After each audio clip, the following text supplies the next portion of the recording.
Bon dia, són les 10 del matí i avui comencem amb un nou programa de ràdio en el que explicarem contes populars que puguin tenir algun missatge per a que els més petits sàpiguen anar en compte si és que van sols. Avui ens toca el conte de la caputxeta vermella. Fa molt de temps, en una vila no molt llunyana, hi havia una noia molt i molt bonica. Un dia, la seva mare li va fer una gran capa vermella, d'un vermell molt intens i molt bonic.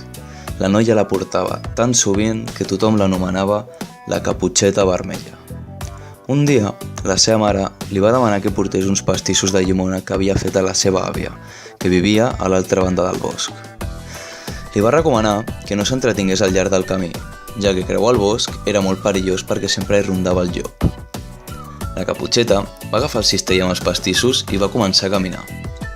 La nena havia de travessar el bosc per arribar a casa de l'àvia, però no li feia por, perquè allà sempre hi trobava molts amics. Els ocells, els esquirols, els conills, les llebres... Era per això que el llop no l'espantava. De sobte va veure el llop, que era enorme, davant seu. «On vas, nena?», li va preguntar el llop amb la seva veu ronca. «A casa de l'àvia», va respondre la caputxeta. «No és lluny», va dir el llop girant-se per ell mateix. La caputxeta va deixar el seu cistell a l'herba i es va entretenir agafant flors de tots tipus per a la seva àvia. «El llop se n'ha anat», va pensar. «No tinc res a témer. L'àvia es posarà molt contenta quan li porti un ram de flors ben bonic i variat, a més dels pastissos».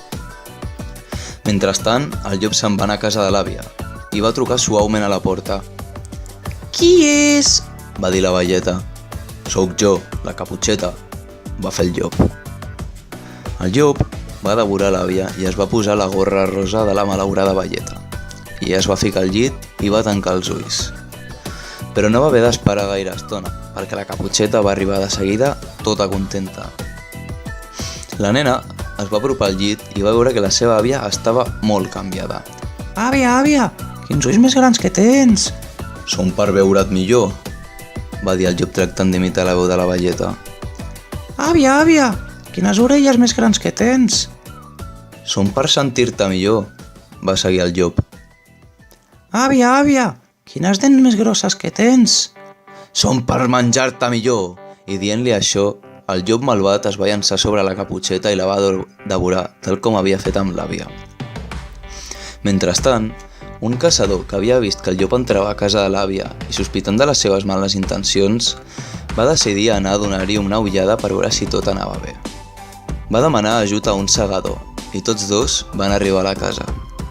Van veure que la porta estava oberta i el llop estava estirat al llit, dormint de tan tip com estava. El caçador va treure el seu ganivet i va obrir el ventre del llop.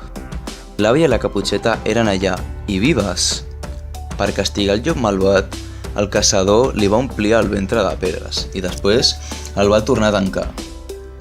Quan el llop es va despertar, va sentir molta set i es va dirigir a un estany pròxim per beure. Com que les pedres pesaven molt, va caure a l'estany de cop i es va ofegar. La caputxeta i la seva àvia no van patir més que un gran espant, però la caputxeta havia pres la lliçó. Va prometre a la seva àvia que no parlaria amb cap desconegut que es pogués trobar pels camins. D'ara endavant, seguiria les recomanacions de la seva àvia i de la seva mare. Bé, ja hem acabat. Aquest conte, al final, podem aprendre una lliçó. Sempre s'ha de seguir les instruccions dels nostres pares i més quan són petits, ja que els nens es poden distreure molt fàcilment, ja que són molt innocents, i s'ha de preveure que amb segons quines persones se't creuen o parlen amb tu, has de seguir endavant sense dir res. Per tant, si vas sol pel carrer, ja saps, no parlis amb desconeguts ni persones que no coneixes. Fins aquí el programa d'avui, gràcies per haver estat aquí i fins demà.